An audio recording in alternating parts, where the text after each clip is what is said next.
Selamat pagi Dewan Juri yang saya hormati, tim pro dan semua yang hadir pada hari ini. Pada kesempatan kali ini saya sebagai tim kontra menolak mosi bahwa negara pasca konflik buku teks sejarah harus lebih fokus pada historiografi bottom up dibanding historiografi top down. Sebelum masuk ke argumen, saya ingin menjelaskan dulu maksud dari kedua istilah tersebut.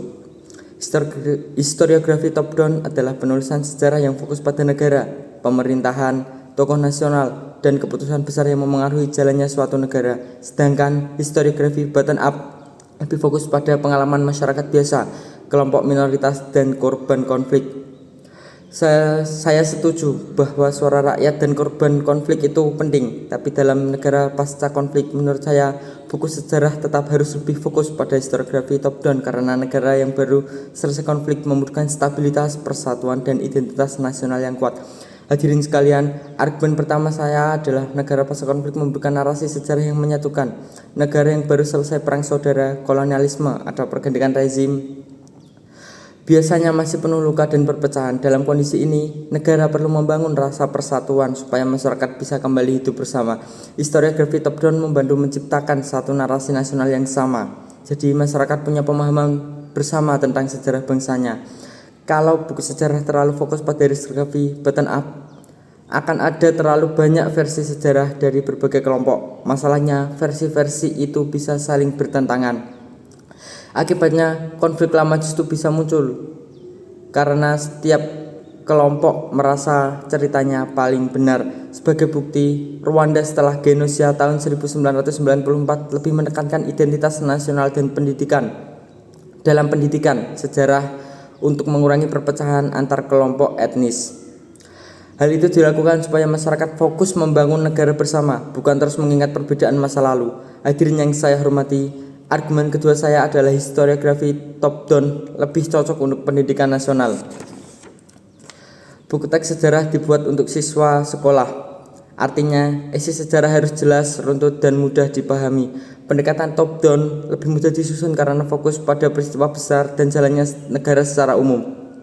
Sedangkan historiografi bottom up sangat luas karena melibatkan banyak pengalaman individu dan kelompok yang berbeda-beda.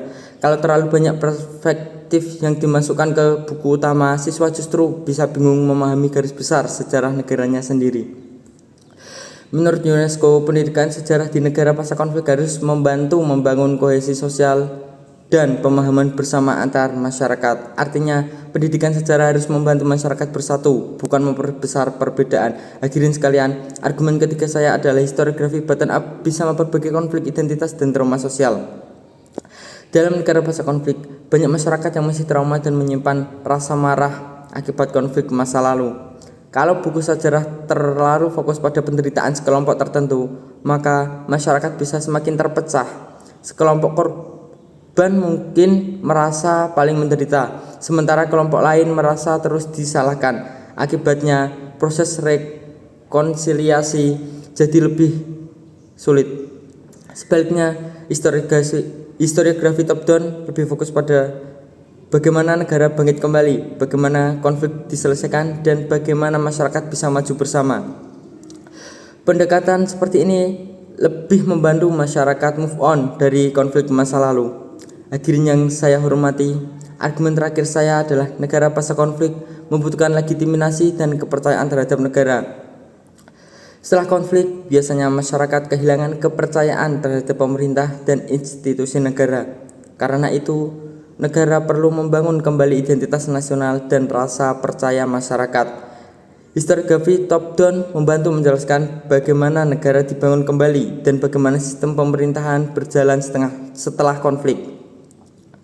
Sebagai contoh, South Africa setelah apartheid tetap menggunakan sejarah nasional untuk memperkuat identitas kebangsaan dan rekonsiliasi masyarakat. Hal ini menunjukkan bahwa negara tetap membutuhkan narasi besar tentang persatuan nasional. Tim pro mungkin akan bilang bahwa historiografi bottom up memberikan ruang bagi suara korban dan kelompok kecil. Saya setuju itu penting, tapi menurut saya perspektif bottom up tetap bisa diajarkan sebagai pelengkap lewat diskusi kelas, buku tambahan, film dokumenter, atau penelitian akademik. Namun, buku teks utama tetap harus fokus pada historiografi top down supaya negara pasca konflik bisa menjaga stabilitas dan persatuan masyarakat. Jadi, inti dari pendapat saya adalah negara pasca konflik lebih membutuhkan sejarah yang menyatukan daripada sejarah yang terlalu terpecah ke banyak perspektif kelompok. Karena itu, saya sebagai tim kontra menolak mosi bahwa buku teks sejarah di negara pasca konflik harus lebih fokus pada historiografi bottom up dibandingkan historiografi top down. Sekian, terima kasih.